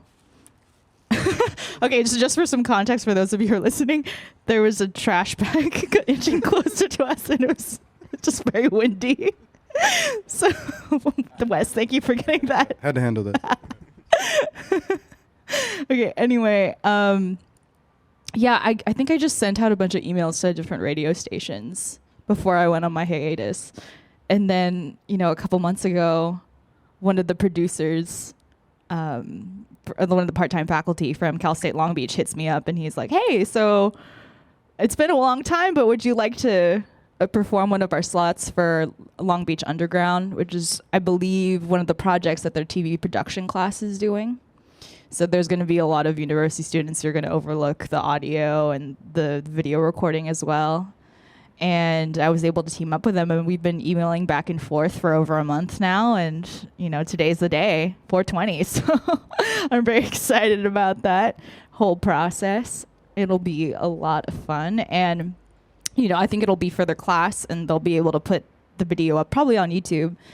And what's great is we're going to take the stems from the audio and then turn that into my next live album, which is really great. Really so it's a win-win on both sides, I love when stuff like that works out. Very true. No, that's really cool. That's a really cool opportunity, and that's amazing that you're doing this. That's really cool. I like that. Thank you. When she told me about a little bit that earlier, I brought up the idea that we had like a little bit like with the whole like the tree style shit, like later on when we perform it, to do like a different version of that shit on some live album shit. I was like, man, that would be so fun, bro. Like to do like, but you know what I mean, like record yourself performing and then be like, especially when it comes to freestyling, because like you said, like sometimes you don't even know and you do something wild, and it's like, imagine if that was just like a one-time album where you just go back and be like, oh man, like I got all those right here, like. Yeah, definitely. I just got really lucky with that opportunity. I was surprised to get that email in the first place. It was like years ago that I sent that. So, yeah, I'm looking forward to having more chance opportunities like that for sure. And actually, a shout out to Yidu Sun, one of my friends. He's also an entertainment lawyer. I hope you're doing well, my guy. He gave me the idea when I was pitching ideas back and forth with him in terms of my artist career and what I should be doing.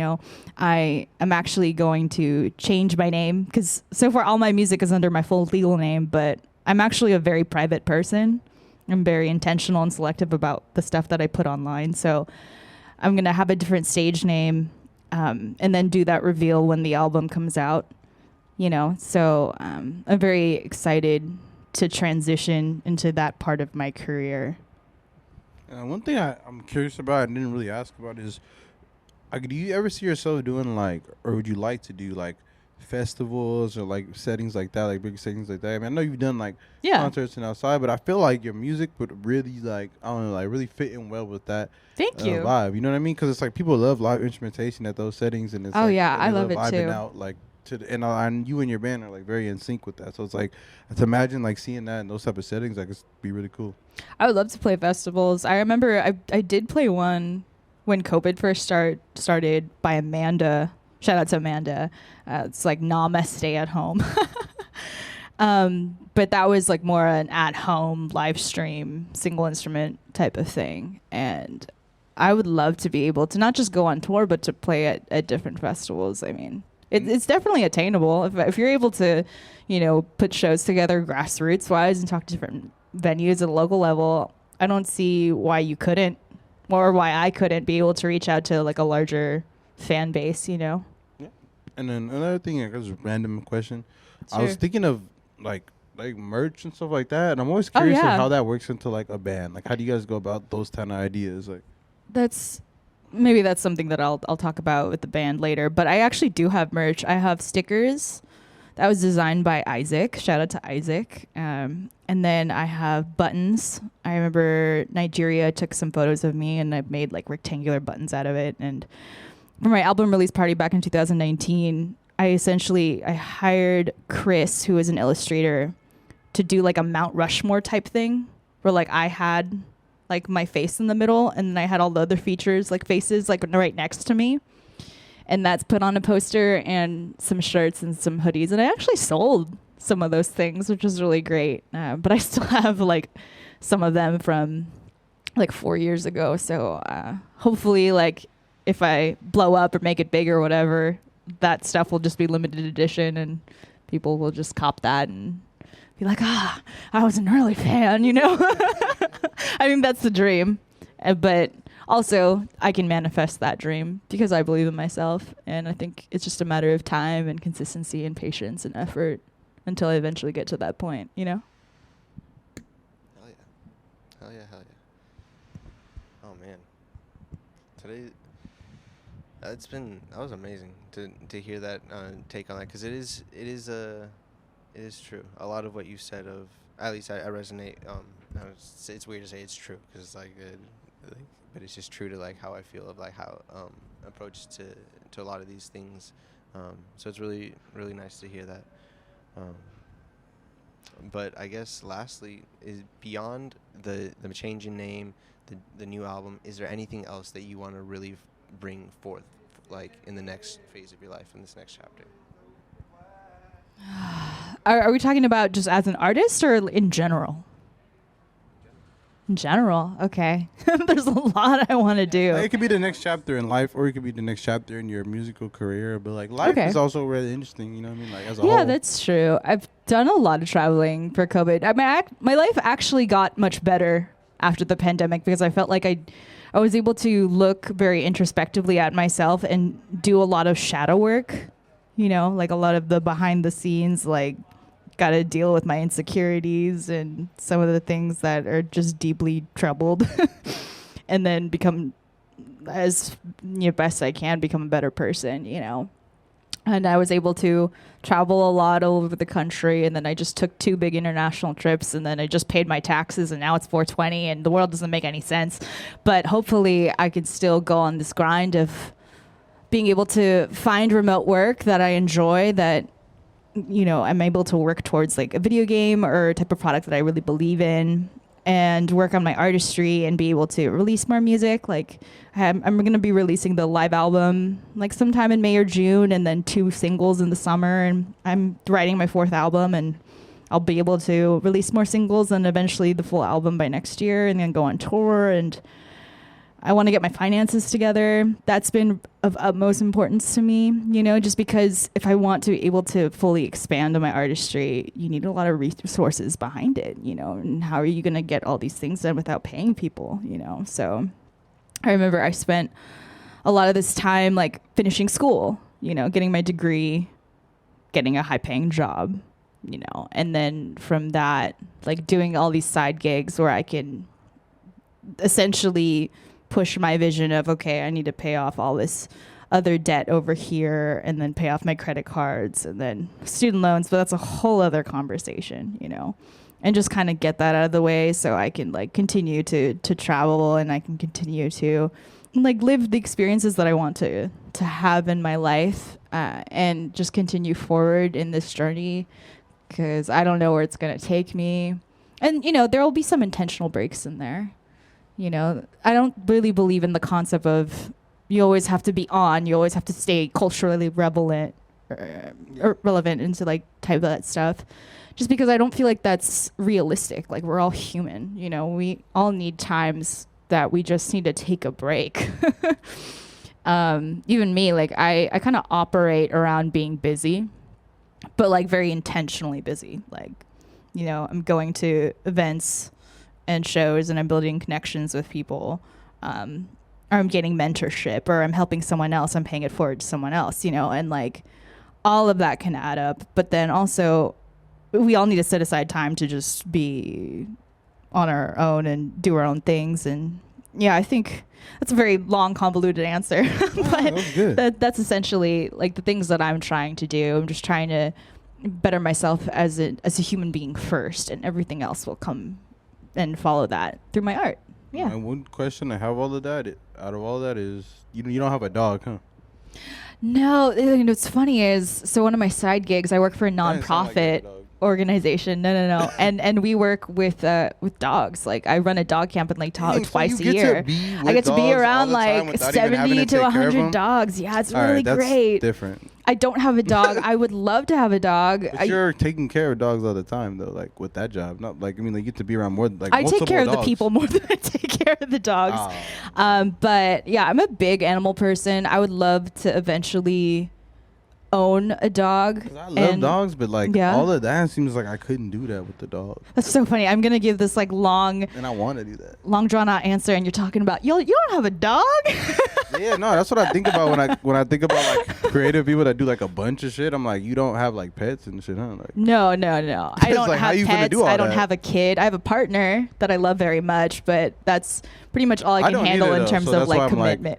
I don't either though, so that's why I'm like I could like resonate with how like that's able to be, but it's something I want. So I'm like, damn. I want that too, but I told myself like I need to be emotionally and financially responsible and ready before I can take care of another being. And university, that applies to everything. You know what I'm saying? To everything. Because it's like outside of a dog, like a relationship, like whatever it is, it's like when you're locked in that zone, it's like that's been a lot of the next chapter, at least for me, to bring it like back center. Is that it's been like because I have like I'm my only child, and like we have, and like my dog's really old, so like he's like 16, 17, so like a lot of my like older life, I was mainly like the main one that could take care of him because my parents work all day type shit, so or my dad work a double, and it's like if you care about your dog, bro, you gotta feed him and walk him and like do other stuff that like no one else could do.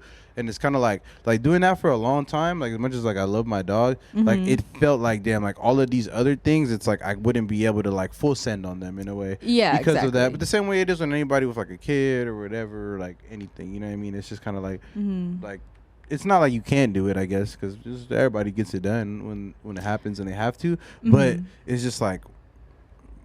It makes it like priorities become shifted. I guess it's a better way exactly. To put it. It's all about reprioritizing, and I feel like everyone just has their own different tolerances and capacities and bandwidths to things and people and the stuff that they involve in their lives. And I feel like taking care of a pet or even just another human being is just a responsibility that I am not personally ready for. Like I'm 28 years old, and it's interesting because there are a lot of people who are younger than me or older than me, like who are having kids and getting married and, moving to all these places. And that's really cool. Like, I'm really happy for them, if that's what makes them happy.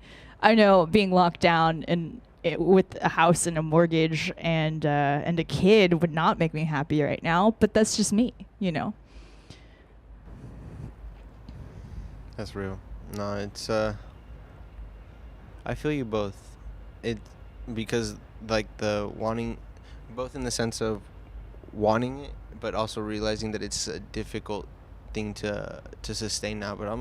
But this is something that speaks like really personal to me because I have a dog back home that I care very deeply for, and it really hurts me to not be able to have her with me here.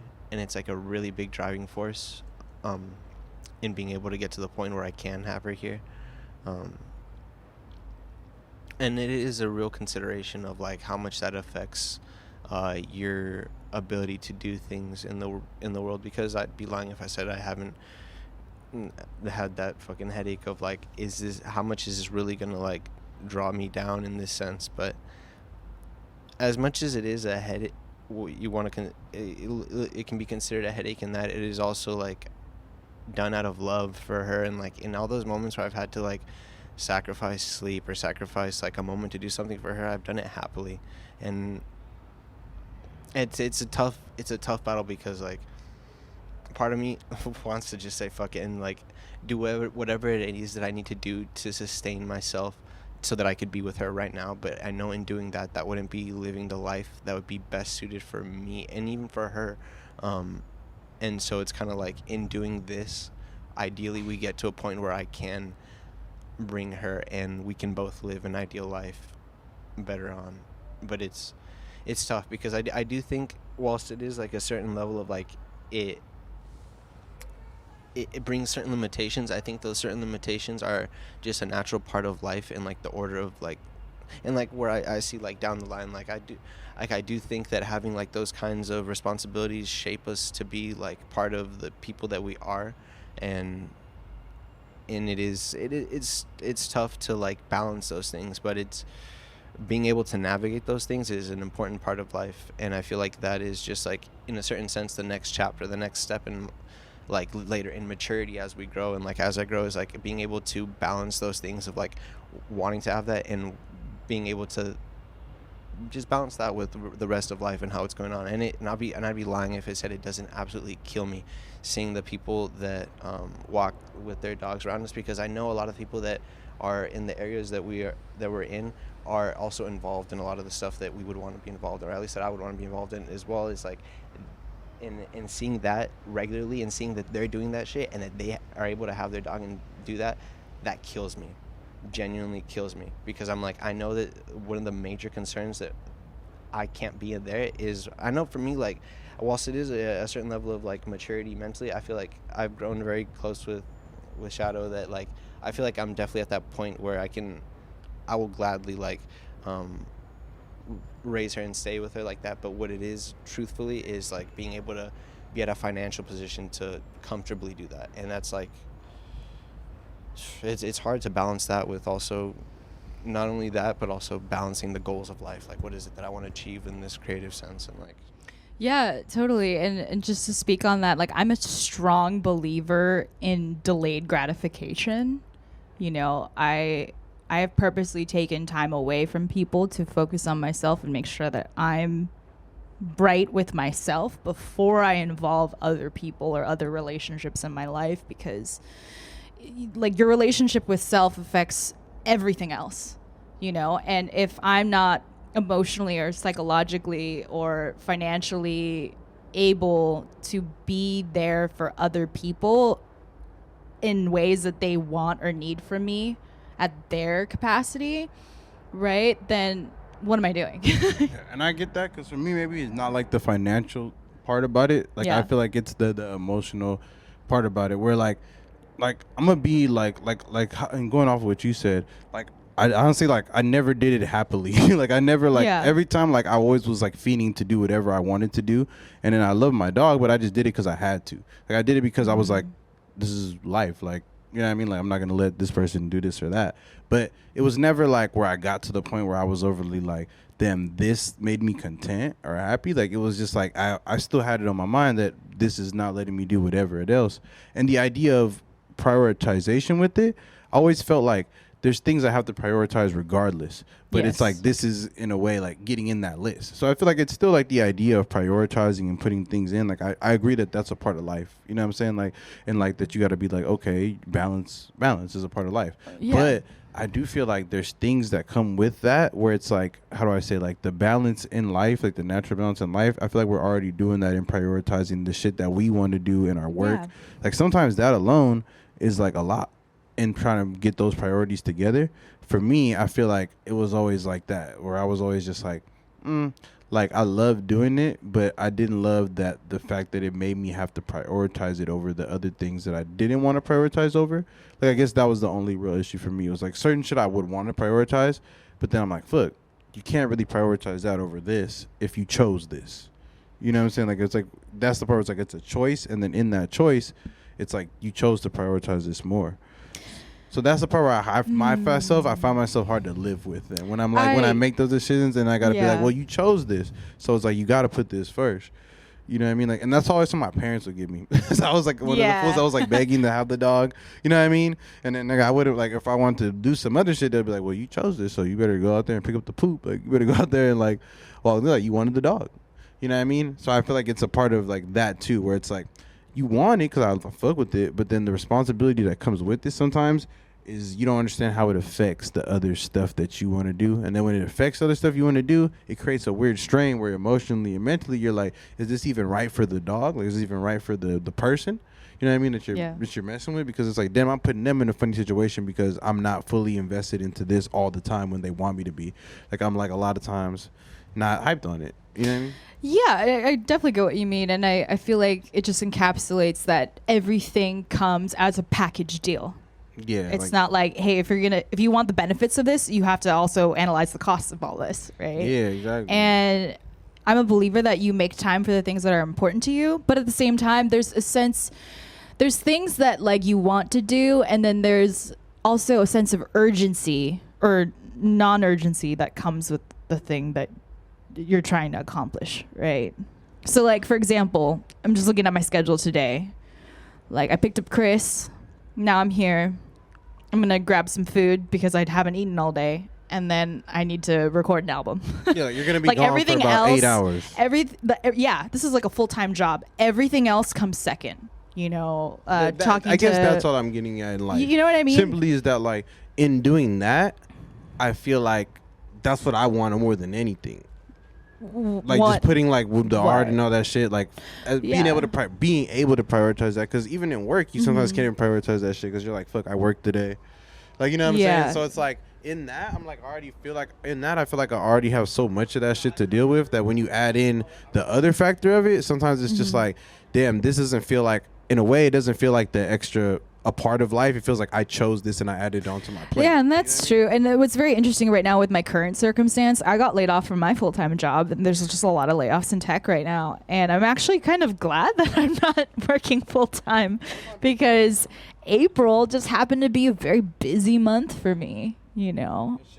So you probably had like a great time when you were like on your, before like when you went to Europe and shit, because I feel like you probably were like on your like you had time to chill, not at Europe, but like, you know what I mean, like when you were not working and you were just like, I feel like that's probably when you got in your bag with that, like, you know, like when you're able to just be like fully like spend time with Shadow without having to, like, you know. Honestly, to an extent, but I grew really closer to her more so in like the COVID time, and even in prior to then of just being like around her. But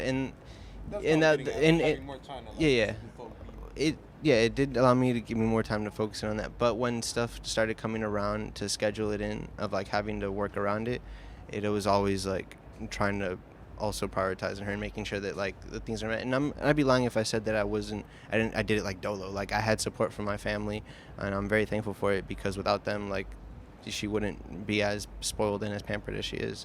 But the thing with running it back to like what I was saying, and I understand in both what you're saying, I agree actually wholeheartedly, of like what you were saying, like the mentality of like wanting to make sure you can provide the best life for them, and like not only just like the time you give them, but like fun shit I guess I'm not as concerned about, but it mostly be like just like the life shit. Yeah, where I was trying to get at, in the sense of like where I feel like, and where this is where like to me it feels like a financial situation, is that if I didn't have to worry about working to make money, and like this is my same thoughts towards like creativity, if I didn't have to concern myself of like this has to be done at this time to make money, then that frees up a whole different realm of situations, because now I'm just doing things when I want to do it, and I'm doing things because I want to do it, and that's just a financial situation. So it's like, if I'm at that point where I can live life however the way I choose to be, like, I'm living life with her, and that's just where it comes. That's my choice with it. Interesting. yeah, I'm just nodding my head here. But yeah, nah, that's cool. I feel like I only feel like that about like girls, and then when I feel like that about girls, I'm like, this is weird. What you mean? Huh? Like, I feel like that, but like I'll be like, bam, like I'm like, shit, I'm living with I'm rocking with them, like like whoever, you know, your significant other. I'm saying like I've only felt like sure. Okay, yeah, like that's what I mean. Okay. Like, I'm saying like I don't think I ever feel like that about like a dog per se, but like I felt that about like a significant other or something, like in a sense where I've just been like, damn, if I was on and we didn't have nothing to worry about, like we could just kick it, like this could be it, like we could just go to the beach, paint, like not think about life, like, you know what I mean, like sometimes it be like that when you get like, you know, like when you really rock with someone, you're like, this is all we need, like this other exterior stuff is cool, but like we have like some connection here that's like, you know what I mean, like that'll get us by, like outside of all the other shit. Actually, those are my favorite times in general, when you can just kick it with someone and you don't need to go to an event. You don't need to get dressed up. You know, you don't even have to like turn on any devices. You can just and imagine talk. that was every day. Like you had the amount of money to just I do wouldn't that even whenever know you what want to every do day. with myself at that point. You know what I mean? Because at some point you're like, does anything matter? Like, you It know would what I'm probably saying? be like that. Because you're like, That's we could do just- whatever at any moment. Like certain things would lose meaning. Like That's just a quality of life that is very aspirational, but at the same time, like, you would need a lot of resources for that. And I'm working to get there. I feel that, and it is like a certain like repeat the last thing you said, because it was like the quality of life, or like The quality of life? What do you mean? like the meaning of like shit. Because I was trying to play off like. Oh, I think I get what you're saying. Like, because I was talking about like how like life would lose us, like certain things in life would lose meaning probably because like if you're just out here like you could do whatever, like. No, that's very true. That's very true. And where I wanted to get that is I think meaning is what we give it. Like perspective life is just like how we choose to see it and things. And when we have, or if we're given that opportunity to be presented with all those things, I could see how that could really cloud up one's perspective of like what really is. Yeah. It probably means a whole lot more to you when you're like, damn, I can't do this every day. Like everybody, like, you know, like music, all this stuff. Like when you get to do it and release, it's like a release. If you was releasing all the time, I mean, it's not gonna feel the same. Like, exactly. Yeah. And like that's how I feel whenever I'm performing, especially with a band like backing me up. Like there's this sense of release. There's this sense of, oh gosh, I'm able to express myself in the way that I want to, you know. And some people really vibe with that, and like I really appreciate that. You know what I mean? That's true. Damn. Well, shit. I think we want to take this opportunity to say thank you for joining us today. Yeah, thanks for having me. Amazing conversation. And before you go, I want you to let the people know where to find your music and the names of your last albums, because I know you have albums out. You should let them know like the names of those albums, so they can like, go jam those. So my full name is Megan Rose Francisco. So you can Google search me and my music will come out. On Instagram, I'm at Megan R. Francisco. Same thing with Facebook. I'm trying to figure out what other platforms I'm going to join, you know, because I'm a musician and I technically should be on TikTok. It was funny because I was offline for like 2 years and then I came online and TikTok blew up, you know. So you can find me there. I also have a link tree at / Megan R. Francisco. You can find all of my music. My first album's called Origin Story. My second one's called Reflection. The third one will be the title of my new stage name, which I'm not going to reveal right now. But yeah, I'm very much looking forward to that release. And stay tuned for more. Yeah. Thank you for coming. Welcome. Thank everybody come to the next chapter. It's been a great time. And also happy 420. And we not high. Plot twist. Ha ha. Peace out, everyone. Stone cold sober today. But you know. Wait, what time is it? Hell yeah! Fuck yeah!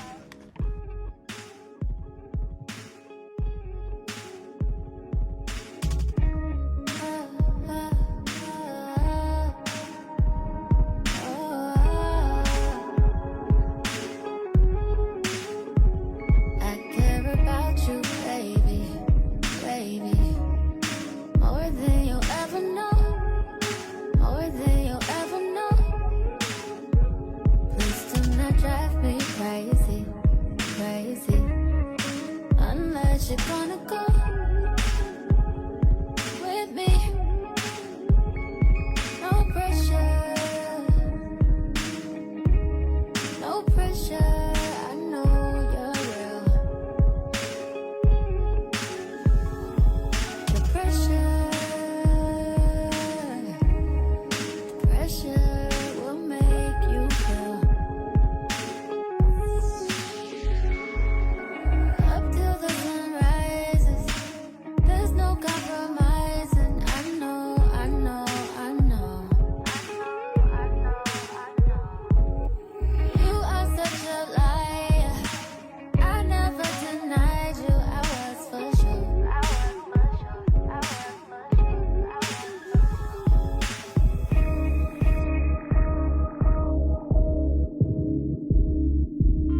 out of reach.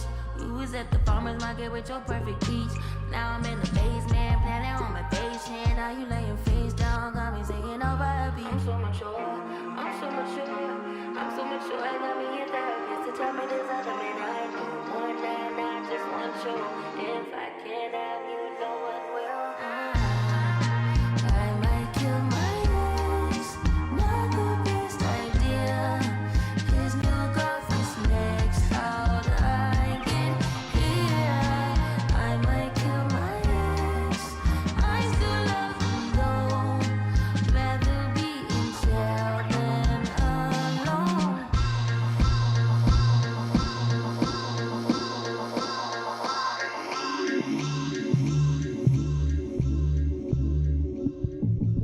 If you lucky, you get old. Old timer told me, yeah, you ain't gonna be able to fuck the same, drink the same, hang out the same. I'm like, once a man, twice a child. You know what I'm saying? It's like I'm running around forever, like, you know, once a man, twice a child. Yeah, it's like a baby again. Strong motherfucker when you're young. I ducked the razor, ducked some punches, even ducked the gun. Nintendo Duck Hunt, I ducked police, I had to run. Meanwhile, when you get old, you might become futile. My old style is a rough for my new style. My old girl dope, but I love my new girl. So when I'ma slow down, this merry-go-round. Called life, I was a youngster with a fever. Moms brought cold ice, and I was young scared. She ain't care, she made me fight. 52, sweep you, hang, make her right. When I get old, I hope that I can stay this fly. Once a man, twice a child. From mama's boy to preschool to college to now employed. Now you on, got your first crib, she's having your firstborn. Went from buying and finding toys with your boys to buying toys for your boy. It's crazy how fast he's growing for sure. Grandpops, he told me about his days of old. One day I'll be him on the porch, sipping on something cold, and it's stuck with my soul. I've been divided at the road, hot-headed as a youngster confronted, I might unload. And listen, knowledge I received as a seed, as a G, that would feed my personal frequency. Transcends through all, travel through walls. My ministry, we ain't know we was living hazardous. Savages, first niggas in New York with Bentleys. Tyson Kedar, puffed out and then me. Before many men was out, we went on tour to 50. Live while you got the strip to, help you should tend to. Look, all of us ain't gonna get old. I hope this message hits you for real. Strong motherfucker when you're young. I ducked the razor, ducked some punches, even ducked the gun. Nintendo Duck Hunt, I ducked police, I had to run. Meanwhile, when you get old, you might become futile. My old style is a rough for my new style. My old girl dope, but I love my new girl. So when I'ma slow down, this merry-go-round. Call life, I was a youngster with a fever. Moms brought cold ice. I'm trying to expand the pineal gland. The world ain't our home, just temporary, please understand. You die tomorrow, then you born again, so life is deathless. Respect and balance, human dignity, that's the perspective. Emmy Leon Dore, New Balance, Wayne Leon Dore, New Balance, Wayne Leon Dore, New Balance, Wayne Leon Dore, New Balance, Wayne Leon Dore, New Balance, Wayne Leon